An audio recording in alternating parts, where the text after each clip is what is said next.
ይስጥልን ወደ ጄኤምኤም ቲቪ ተመልካቾቻችን የጄኤምኤም ቲቪ የመረጃ ሰዓታችን ነው ከመረጃዎቹ ጋር ነው ቤተልሔም ግርማ አብራችሁ ቆይታ እናደርጋለሁ በቅድሚያ ማርስተ ዜና አስደምጣችኋለሁ ጣሰው በጌታ ያረጋውያንና ወላጆቻቸውን በሞት ያጡ ህጻናት የምገባ ማዕከል በኮምቦልቻ ከተማ ተመረቀ የኢትዮጵያ ቪዥነሪ አብያተ ክርስቲያናት ህብረት በወቅታዊ የቤተ ክርስቲያን አቋም ዙሪያ መግለጫ ሰጠች ከውጪ ልጇን አግታ ሸጣለች የተባለችው ደቡብ አፍሪካዊት እናት ተፈረደባት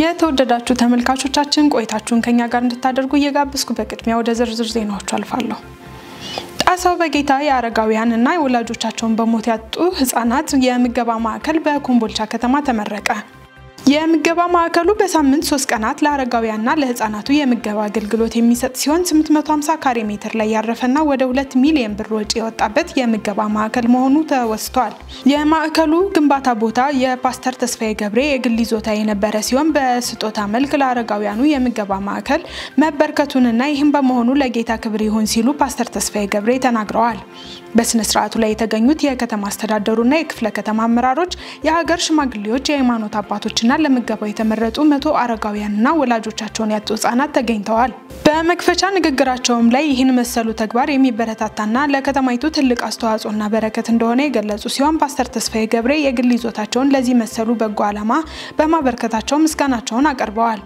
በእለቱም የምገባ ፕሮግራሙ የተጀመረ ሲሆን የማዕከሉ ጉብኝትም ተካሂዷል በምገባ ፕሮግራሙ ላይ የተገኙ አረጋውያን መጋቢዎችም በማዕከሉ መገንባት የተሰማቸውን ደስታ ገልጸዋል የኢትዮጵያ ቪዥነሪ አብያተ ክርስቲያናት ህብረት በወቅታዊ የቤተ ክርስቲያን አቋም ዙሪያ መግለጫ ሰጠች መግለጫው እንደሚከተለው ይቀርባል የመግለጫው ዓላማ ጤናማ መጽሐፍ ቅዱሳዊ ልምምዶችን ለህብረቱ አባላት ለወገኖች ሁሉ እና ለቀጣዩ ትውልድ በማሰልጠን ማስተላለፍና ለቀጣዩ ትውልድ ኃላፊነትን መውሰድ የቤተ ክርስቲያን አባቶች የተቃወሙትን የሲሞናዊነት መንገድ ጸጋን በገንዘብ ለማግኘት የሚሹና የሚሸጡትን ለመምከር ለማስተማር ለመገሰጽና ለመመለስ ሲሆን የኢትዮጵያ ቪዥነሪ አብያተ ክርስቲያናት ህብረት የካውንስሉ መስራችና የካውንስሉ ከፍተኛ አመራር እንደመሆኑ መጠን በካውንስሉ ከፍተኛ ሚና እና ድርብ አደራ ያለበት እንደመሆኑ ከካውንስሉ ጋር የተፈራረምናቸውን ደንቦችና መመሪያዎች ተጠብቀው ከሚወስኑ ውሳኔዎች አንፃር በጋራ እንደምንቆም እናሳውቃለን የኢትዮጵያ ቪዥነሪ አብያተ ክርስቲያን ህብረት ሲኖድና እንደዚሁም ብሔራዊ ኤክሌሺያ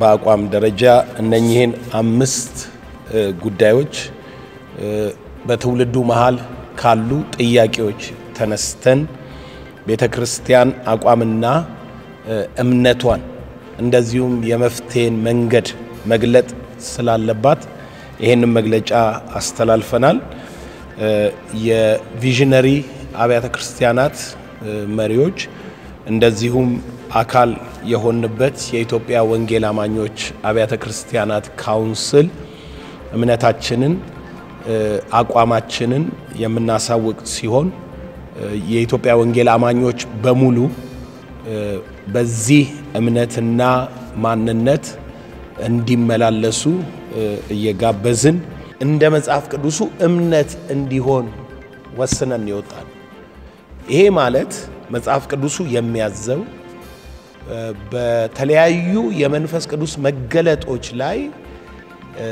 እነኚህን ቁሳቁሶች ሊጠቀሙ የሚችሉባቸው የመንፈስ ምሪቶች ሊኖሩ እንደሚችሉ ተማምነናል ሁላችንም ይሄንን የማድረግም የመንፈስ ቅዱስን ምሪት የመከተል ግዴታ እንዳለብን ተማምነናል ሲኖዱም ያምናል ስለዚህ በንዋየ ቅዱሳት በሚሸጥባቸው ማንኛውም መጽሐፍ ማንኛውም ለምሳሌ የጌታ ራት ቂጣ ተደርጎ ተዘጋጅቶ መጽሐፍ ቅዱስንም ጨምሮ የተለያዩ ነገሮች በግቢው የመሸጫ ሱቆች ውስጥ በትክክለኛ ዋጋቸው ከጸሎት በፊት ከመንፈሳዊ ምልክትነት በፊት ለህዝብ አቅርቦት ማድረግ እንደሚቻል ተስማምተን ነገር ግን ከተጸለየበት በኋላ ወይንም እጸልይላችኋለሁ በዚህ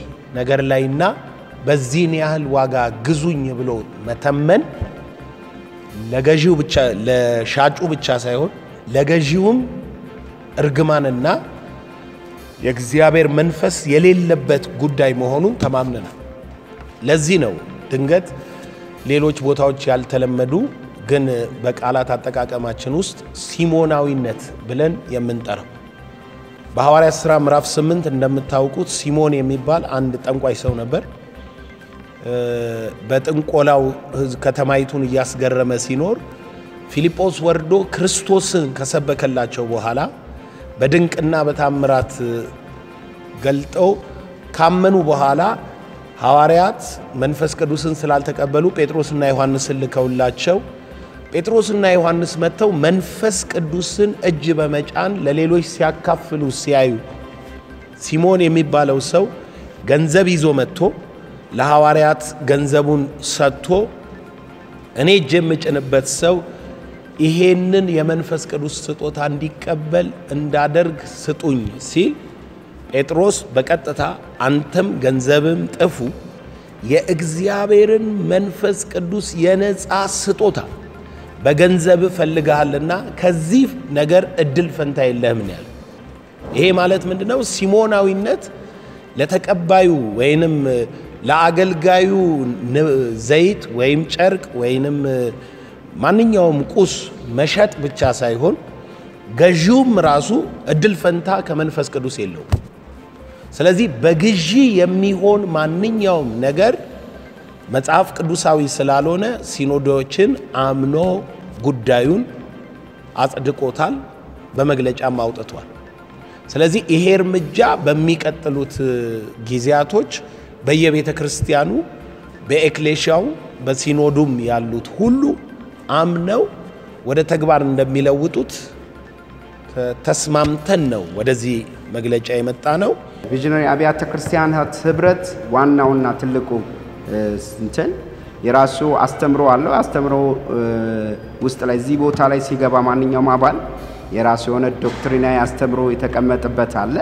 እዚሁ ከኢትዮጵያ ወንጌል አማኞች ካውንስል ጋር ባለው ዶክትሪን ላይ በጋራ አምነን የምንሰራባቸው ናቸው። እዚህ ውስጥም ሲገቡ የካውንስሉ አባላቶች የሆኑ እንዲሁም ደግሞ ወደ ካውንስሉ እንዲገቡ አመቻችተን የምንሰራው ነው። በዚህ ግን አሁን በ14ኛው መደበኛ ስብሰባችን ላይ ዋናው ዓላማ ያደረግነው ልምምዶችና ስነ ምግባራዊዎች ላይ ነውና ጽድቅን ቅድስናን በተመለከተ ይሄ አዲሱ ጄኔሬሽን ተብሎ የሚጠራው ወይ ደግሞ ሁሉም የተለያየ ህብረት ውስጥ እንኳን ያሉት እንደ ኢትዮጵያ ቪዥነሪ ተብሎ ስለሚጠሩ የኢትዮጵያ ቪዥነሪ አብያተ ክርስቲያን ህብረት የተነሱትን ወሳኝ ጊዜያዊ ልምምዶች መመለስ የሚገባቸው ላይ ትኩረት መስጠት ነበርና አንደኛው የጸጋ ስጦታዎችን በተመለከተ በዚህ አብሶ ሐዋርያትና ነቢያት የሉም ራሳቸውን ይሾማሉ የሚሉት በጣም ከፍተኛ ጥያቄዎች ስላሉ የኢትዮጵያ ቪዥነሪ አባል ውስጥ ላይ ያለ ማንኛውም እንትን ራሱን መሾም እንደማይችል ሹመትም ደግሞ ከእግዚአብሔር እንደሆነ ለሱ ደግሞ ምስክሮች እንደሚያስፈልጉት እነዚህን ማስተካከል ስለሚገባ በዚህ ነገሮች ላይ የሚስተካከሉትና እንደገና ደግሞ በቀጣዩ ደግሞ ሲኖዱ ውሳኔ ወስኖ በስነ ምግባራቸው በጥሪያቸው ልክ ባመነባቸው ደግሞ ሹመት እንደሚያደርግ አብሯቸው እንደሚቆም ይሄንን ነው። እንግዲህ ይሄንን ስንል ለባለራይ ለተጠሪዎቹ ነው እንጂ በስሮቻቸው ያሉት ቤተክርስቲያን መስረው ከስሮቻቸው ግን የሚጠሩ ጥሪ ያላቸው ወንጌላውያን ነቢያቶች አስተማሪዎች እንደዚሁ ደግሞ መጋቢዎችን ሐዋርያትን በስሮቻቸው ያሉ ቤተክርስቲያኗ ታደርጋለች። ግን ሬጂስተር ሆኖ የተመዘገበ ቤተክርስቲያን ተጠሪ የሆነ ባለራይ የሆነ ሰው እሱን ማንነቱን ባሁን ባቀረብናቸው ነገሮች ላይ በጣም መስፈርቱን እንዲያሟሉ አግባብ ሆነ እንደ መንፈሳዊ ዘርፉ ክፍል ውስጥ ላይ ይሄንን እንዲሰራ ተደርጎ በሲኖድ ጸድቋል። የኢትዮጵያ ወንጌላዊት ቤተክርስቲያን መካነ ኢየሱስ ልማትና ማህበራዊ አገልግሎት ኮሚሽን ከላንደሳ ጋር በመተባበር ስልጠና ተሰጠ። በደቡብ ምዕራብ ቤቴል ሲኖዶስ ስር የሴቶች መሬት መብትን አስመልክቶ ለ3 ቀናት የሃይማኖት አባቶች ስልጠና ከተሰጠ በኋላ ጥረቱ መቀጠሉም ተነግሯል። በሴቶች የመሬት ባለቤትነትና አጠቃቀም ላይ ግንዛቤን ለማሳደግና ፍትህን ለማሳደግ ክፍለ ጊዜ ተመቻችቷል። በጋራ የበለጠ ፍትሃዊ የሆነ ማህበረሰብ ለመፍጠር እየተሰራ መሆኑም ተነግሯል። በአሲድ የተጠቃ 300,000 ሄክታር መሬትን ለማከም ዝግጅት መደረጉን የግብርና ሚኒስቴር አስታወቀ። ለዘንድሮ የመኸር እርሻ 300,000 ሄክታር በአሲድ የተጠቃ መሬትን ለማከም ዝግጅት መደረጉን የግብርና ሚኒስቴር አስታውቋል። በሚኒስቴሩ የአፈር ሀብት ልማት መሪ ስራ አስፈጻሚ ሉሬ አብዬ እንደተናገሩት በሀገር አቀፍ ደረጃ የአሲዳማ መሬት ሽፋን ከሚታረሰው መሬት 40% ይሸፍናል። ይህን ተከትሎም አሲዳማ የእርሻ መሬትን በኖራ ለማከም ከአርሶ አደሩ ጋር በትብብር እየተሰራ መሆኑን ተናግረዋል። አሲዳማ መሬት ባለፉት ዓመታት እንዲታከም በመደረጉ ምርትና ምርታማነት ላይ ከፍተኛ ለውጥ ማምጣቱን አቶ ሊሬ ለፋና ሚዲያ ኮርፖሬሽን ገልጸዋል። ዝናብ በስፋት በሚያገኙ ከፍተኛ ቦታዎች ላይ የሚስተዋለው አሲዳማ አፈር ምርትና ምርታማነት ላይ ተጽዕኖ እያሳደረ እንደሚገኝም ተመልክቷል። መረጃው የፋና ነው። የተወደዳችሁ ተመልካቾቻችን አሁን ደግሞ ከውጭ ወዳገኘናቸው መረጃዎች እናልፋለን። በቺሊና በአርጀንቲና የባህር ዳርቻ በ7.4 ሬክተር ስኬል የተመዘገበ የመሬት መንቀጥቀጥ ተከስቷል። የአሜሪካ ብሔራዊ የአየር ሁኔታ አገልግሎት በቺሊ ሱናሚ ሊከሰት ስለሚችል መንግስት በባህር ዳርቻው የሚኖሩ ሰዎች እንዲያስወጣ አሳስቧል። በመሬት መንቀጥቀጡ የደረሰ ጉዳት ስለመኖሩ ያልተዘገበ ሲሆን የአርጀንቲና መንግስትና የቺሊ መንግስት የሱናሚ ስጋት በመኖሩ በባህር ዳርቻ ላይ የሚኖሩ ዜጎቻቸውን ማስወጣት ጀምረዋል። መረጃው የሲቢኤስ ነው። በመጨረሻም ልጇን አግታ ሸጣለች የተባለችው ደቡብ አፍሪካዊ እናት ተፈረደባት። የ6 ዓመት ልጇን አግታ በህገወጥ መንገድ አዘዋውራለች የተባለችው ደቡብ አፍሪካዊ እናት ላይ ፍርድ ቤት ውሳኔ ያሳለፈ።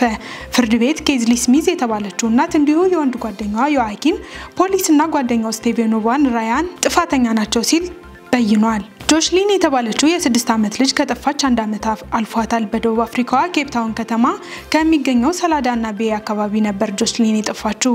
ሶስቱ ተጠርጣሪዎች ከዚህ ቀደም ጥፋተኛ አይደለንም ሲሉ የእምነት ክህደት ቃላቸውን ሰጥተው ነበር። የጆሽሊን መጥፋት ደቡብ አፍሪካውያንን አስደንግጧል። እስካሁን ድረስም አልተገኘችም። አቃቤ ህግ የልጅቷ እናት ሸጣታለች ወይም አዛውራታለች አሊያም ደግሞ ለውጣታለች ሲል ክሱን አቅርቧል። እናትየዋ ልጅቷ ጠፍታለች ብላ መዋሸቷንም አቃቤ ህግ ገልጿል።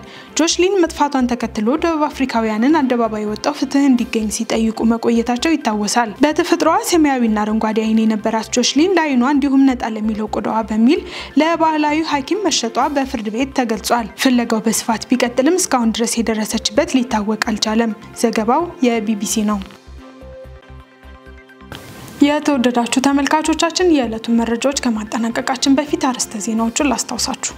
ጣሰው በጌታ የአረጋውያንና ወላጆቻቸውን በሞት ያጡ ህጻናት የምገባ ማዕከል በኮምቦልቻ ከተማ ተመረቀ። የኢትዮጵያ ቪዥነሪ አብያተ ክርስቲያናት ህብረት በወቅታዊ የቤተ ክርስቲያን አቋም ዙሪያ መግለጫ ሰጠች። ከውጪ ልጇን አግታ ሸጣለች የተባለችው ደቡብ አፍሪካዊት እናት ተፈረደባት። ተመልካቾቻችን ለዕለቱ የነበሩ መረጃዎች እነዚህን ይመስሉ ነበር። መረጃዎቹን ያዘጋጀላችሁ ዳንኤል አንተነህ ነበር። መረጃዎቹን ወደ እናንተ ያቀረብኩላችሁ እኔ ቤተልሔም ግርማ ነበርኩ። ከቀሪ የጄኤምኤም ቲቪ ዝግጅቶች ጋር መልካም ቆይታን ተመኘው። ሰላም።